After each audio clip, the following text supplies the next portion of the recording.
A die is thrown 1000 times with the frequencies for the outcomes 1, 2, 3, 4, 5 and 6 as given in the following table.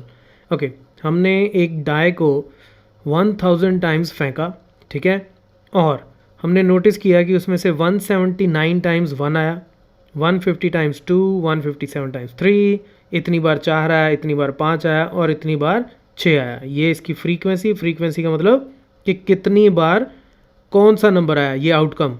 अब अगर इसको आप फेंकोगे तो 1, 2, 3, 4, 5, 6 इसी के बीच में से कुछ आएगा और कुछ नहीं आ सकता, राइट. तो ये इसकी आउटकम्स हैं, पॉसिबल आउटकम्स, और ये इसकी फ्रीक्वेंसी.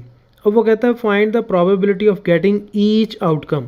तो बहुत सिंपल चीज़ है, हमें फाइंड आउट करना है कि एक आने की प्रोबेबिलिटी क्या है. कि अब हम अगली बार अगर डाई फेंकें तो एक आने की प्रोबेबिलिटी क्या है, दो आने की प्रोबेबिलिटी क्या है, एंड सो ऑन. तो बहुत सिंपल होता है, जितनी किसी एक आउटकम की फ्रीक्वेंसी है, जितनी किसी एक आउटकम की फ्रीक्वेंसी है उसको आप टोटल नंबर ऑफ ट्रायल से डिवाइड कर दो, वो आपकी प्रोबेबिलिटी हो जाती है.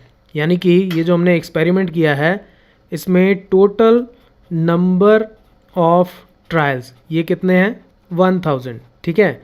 तो अब इसको मैं बोल देता हूँ से इवेंट 1, इस आउटकम के आने को मैं इवेंट 1 बोल देता हूँ, इसको बोल देता हूँ से इवेंट 2, इसको इवेंट 3 एंड सो ऑन. और अब मैं प्रोबेबिलिटी निकालता हूँ कि E1, यानी कि E1 का मतलब कि 1 कितनी बार आएगा, वो आएगा, उसकी प्रोबेबिलिटी है 179/1000. तो ये इसकी प्रोबेबिलिटी है, यानी कि 0.179. सिमिलरली E2 की प्रोबेबिलिटी, E2 मतलब कि 2 आने की प्रोबेबिलिटी क्या है, ठीक है. तो 2 आने की प्रोबेबिलिटी क्या है, जितनी बार हमारे एक्सपेरिमेंट में 2 आया है उसको टोटल ट्रायल से डिवाइड कर दो, यानी कि 0.15. इसी तरह मैं बाकी भी क्विकली निकाल देता हूँ. तो ये हमारी प्रोबेबिलिटीज़ हो गई कि किसी एक नंबर के आने की प्रोबेबिलिटी क्या होगी, हमने क्विकली फाइंड आउट कर लिया उसकी फ्रीक्वेंसी को टोटल नंबर ऑफ ट्रायल से डिवाइड करके. ओके, अब एक चीज़ आप समझो, मैंने पिछले ट्यूटोरियल में भी आपको समझाया था कि अब जैसे ये डाई है, ठीक है, इसको जब मैं फेंकता हूँ तो 1, 2, 3, 4, 5, 6 इसके अलावा कोई और नंबर आ सकता है, नहीं आ सकता, ठीक है.